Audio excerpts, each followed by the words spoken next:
You're watching Drake Queen Gaming. Enjoy the video. Hey guys and gals, Never here from Drake Queen Gaming, and something on Twitter, the Gaming Dragon. Today I'm coming back at you another Let's Play episode of Lost Shards, Tate's Path. So yeah, before we jump into it, just wanted to let y'all know that our Patreon is now up for as little as $5. Y'all can help support the channel, get some awesome rewards like permanent access to our community Discord server and full access to upcoming not safe for work videos. Anyway, y'all, let's go ahead and jump right back in. Alarm chain, you were up, and let's go. Alright. See how this fight goes. You're certainly right. What is that? Oh, that's his broom. Okay. Although, why are you so confident? I can feel the magic coming from her. That woman is on a completely different level. As far as I understand, she's an ice witch. You know how powerful you have to be in a single element to give off that much power? Very? Very. Now let's watch the confidence melt away. The bell rings. Marina doesn't move a muscle still. She stands in a proper, innocent position, her hands kept down, only moving to keep her balance. Tate, on the other hand, wastes no time, instantly teleporting next to her, her fingers trying to touch the fox's smooth fur. For a moment, it looked like it was game over. After all, she doesn't have a teleportation-canceling ability, considering she allowed Tate to do it in the first place. And all it takes is a touch from her to be thrown out of the arena. The winning grin was already on the cat's face. How unfortunate he is. A small chunk of ice forms between his fingers and her fur, millimeters thin, but enough to protect her from his touch. The ice gets transported in her stead, falling in Ollie's head, shattering easily on impact. Ouch! I was supposed to be Marina's body if his touch connected. You're playing dirty, Gatito. The oldest trick in the book.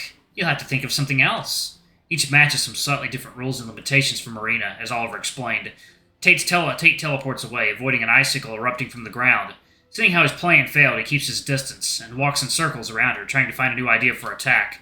All the while, more icicles, pillar of ice, and snow forms on the ground under his feet, which he has to dodge. Since the fight started, Marina has not moved. Not her posture, not her hands, only her eyes. I think I understand. Oh? Here she can only use spells on the ground itself. No projectiles or area of effect, such as blizzards, and she cannot move, meaning all her spells are cast with her mind alone. You caught on very fast, but you forgot about protection. Right, she did create that thin barrier. I wonder if Tate will... I don't get to finish my words. The cat takes notice of the same pattern I did and summons his broom. He's now out of harm's way, at least 20 feet off the ground. Nice thinking. But how will he touch her from all the way over there? Another one of my questions was quickly answered by his next move. He conjures multiple magic balls, which he carries with him as he flies toward the static fox.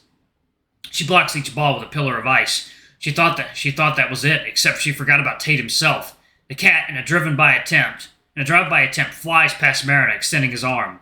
But he gets engulfed in snow, which slows his momentum before turning into ice. The ice shatters a moment later, knocking him to the ground. Oh, ice. Impressive. You're actually pretty close to touching me. I would be less cautious if I didn't know what that means, so... If I were a Nightfall, and victory would already be yours. The cat lies on the ground for a moment longer, contemplating whether or not it's worth to continue fighting, but it's clear his hand won't reach her fur. Although he can levitate off the ground and be safe from most of her attacks, in the end it would just be wasted time. I had to take the compliment and leave, right? You, seeing reasons accepting defeat? If I understood the rules well enough, this is not a defeat, is it? He gets up with a subtle smile on his face, which Marina matches. Consider me impressed. You may go. The crowd goes wild as they bow to each other for the last time, and he leaves the ring. Maybe he didn't win, but he sure was awesome.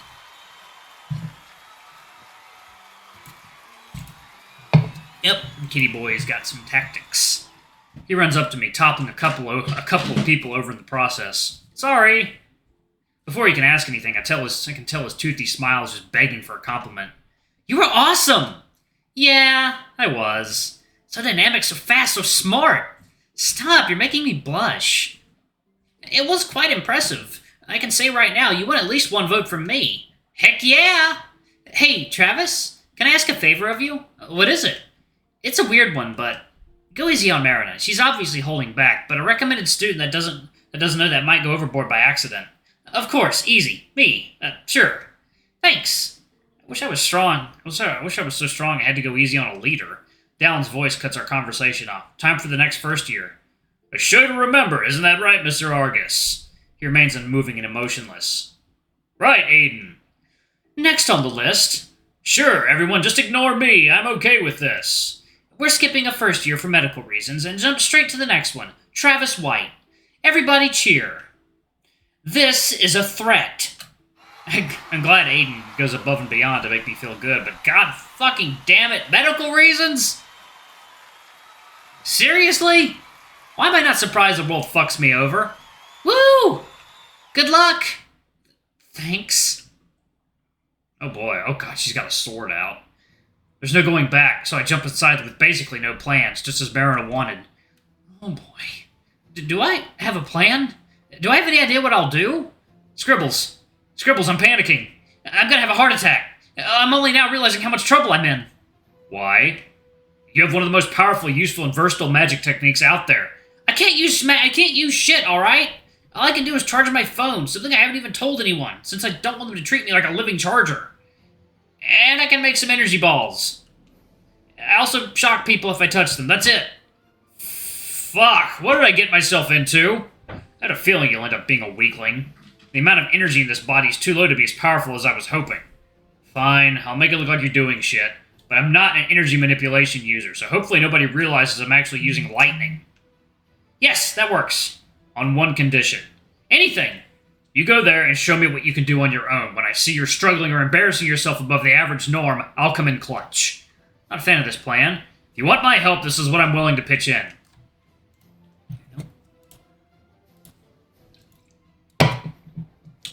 Now, do you accept my offer? If you don't, I'm not able to cast any spells. Yes, fine, as long as I pass. I let you cast any spells you want once we start. With those final words, the bell rings. I was expecting Marina to stand still and wait for me to make the first move, the same way she did with Tate. I could not be more wrong. In an instant, Marina's smile fades, a powerful explosion erupting around her, creating a field of ice in the shape of a flower, almost reaching my feet. What the actual fuck? She thinks you're strong, so she needs to be more serious. I hope that's not the case. First off, I need to find her limitations. She creates an ice rapier in her hand. It glows as if imbued with extra magic, a beautiful yet deadly weapon. She dashes toward me like a graceful skater on ice, except a regular skater doesn't move as fast as a military aircraft. Let's see you dance, baby boy. The bomb is coming. God, that's such a weird sentence. Before I can show off any dance moves, Marina approaches at a notice of slowing down, her sword pointed directly at my chest. I already used my speed and strength enchantments, but those are not too useful and I'm struggling to not slip and fall. The only thing I managed to do now on the icy ground The only thing I managed to do on the nigh icy ground is try to fall backwards to avoid the main attack. I try to stop her with my bare hands, but I'm not fast enough even for that. I can basically see my life flash before my eyes. Huh? Her head passes my terrified face, side-eyeing my pitiful attempt at blocking, the serious expression turning into worry and confusion on her part. Seeing how I'm making no effort on dodging either, she shatters her own sword last second before the tip touches my skin, continuing her attack with a bare hand. Her palm makes contact with my chest, pushing me backwards with the force of a bull, the shockwave from the impact making the snowflakes and sand particles around her dance in the air. Thankfully, I managed to stop myself right before leaving the ring. Marina closes the distance again, creating another ice sword in hand, but this time she's slow enough that I can actually react. I dodge down as the blade scrapes the top of my ears. I quickly make my way in the center of the arena, just in case she decides to push me again with her unusually high strength. She lets me gain the distance I wanted, and turns around and runs again. Alright, gimmick number 1. She uses melee attacks only, so far at least. After barely dodging the second attack, I quickly take off my shoes for extra grip on the ice. Good thinking. Now your feet can get frostbitten and fall off, making your death much faster. The floor is not changing beside the first layer of ice she created, meaning she has no intention of pinning my feet down with ice, so Scribbles' sarcastic comments are not true. This time I dodged the attack with more impressive acrobatics. The adrenaline was enough to make me do my first ever back handspring. I hope it looked as impressive as it felt. Are you going to attack sometime today? You're supposed to show off your powers. I don't have any useful ones! So help me already! Pathetic.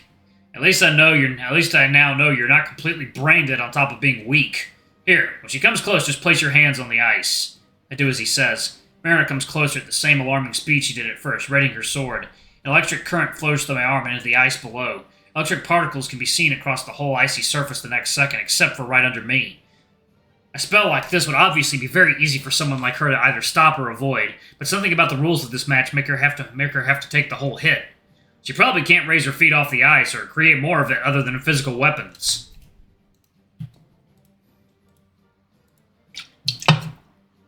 She falls to one knee.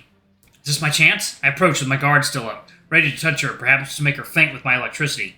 My electricity. Yes, Scribbles' electricity. And just 10 feet away. Suddenly she raises her hand, creating a spear and impales me. Instead of blood, the tip of the spear shatters on impact, exploding into a wave of ice that covers me whole, the same way it did to Tate earlier. Can't believe you fell for it. Luckily, you gave me permission to help you through the whole match, so I can do this. The ice starts to crack, precise electric bolts shooting from my body, setting me free. For the audience and my opponent, this process happened in less than a second.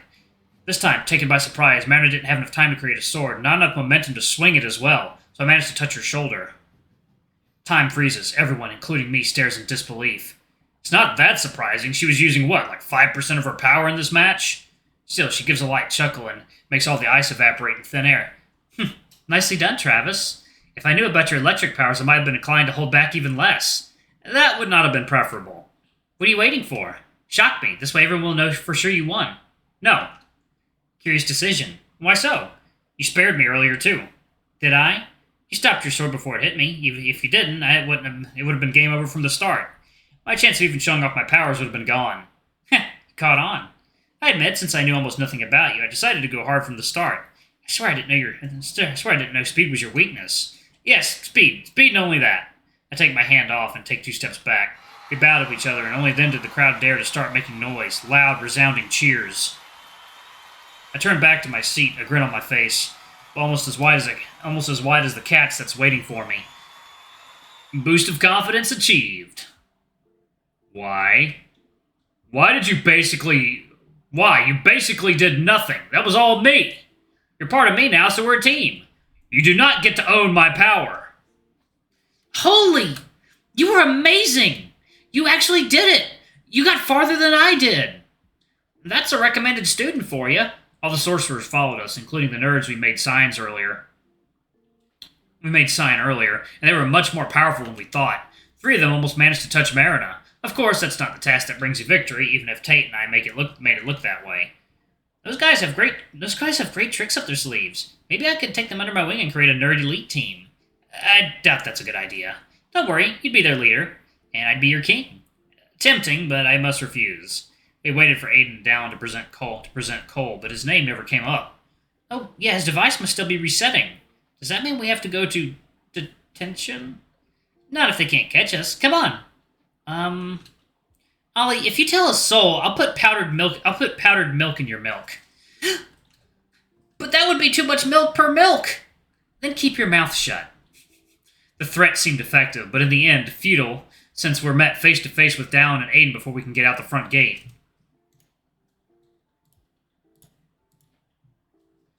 Damn it! Where are you going? The practice didn't end. We just have places to be. Excuse us.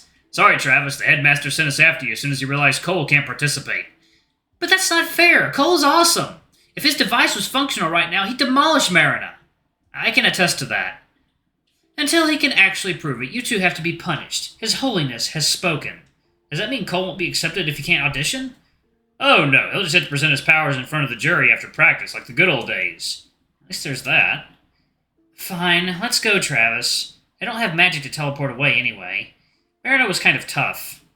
So, what now? Are you two going to watch us in detention? Hey, that's not too bad. We could turn this into a hangout session. We'll have so much fun. About that. Thank you, gentlemen. I'll take it from here. You can go back to your posts. The deep voice of the headmaster surprises us from behind. Down and Aiden managed to stall enough time for him to get there. The cat? Stuck in place with fear, clinging now to my shirt. What about Chelsea? I thought we'll let her make announcements for a while. I thought so too. Then she came into the cabin with dozens of her little invention, toys, trinkets to promote. I'd rather not have the whole event turn into a big advertisement for that girl. Alright, I'm going to go ahead and pause it right there. Thank you all so much for watching. Don't forget to like, comment, subscribe, ring that notification bell, and check out our Patreon if you can. It always helps. Before I go, I'm going to give a quick shout out to our lovely bronze tier patrons. Thank you all for all you do for the channel. We greatly appreciate the support. Thank you to our silver tier patron, Cade Silverman. Thank you for going a bit above and beyond. It's greatly appreciated. Thank you to our gold tier patron, Amr. You're awesome. We love you. Thank you for subbing to Ultimate Tier. Anyway, if y'all want to get your names in the credits, get access to Not Safe for Work contents as little as $5. Alrighty, I love you all, and I'll see you all in the next video. Bye-bye!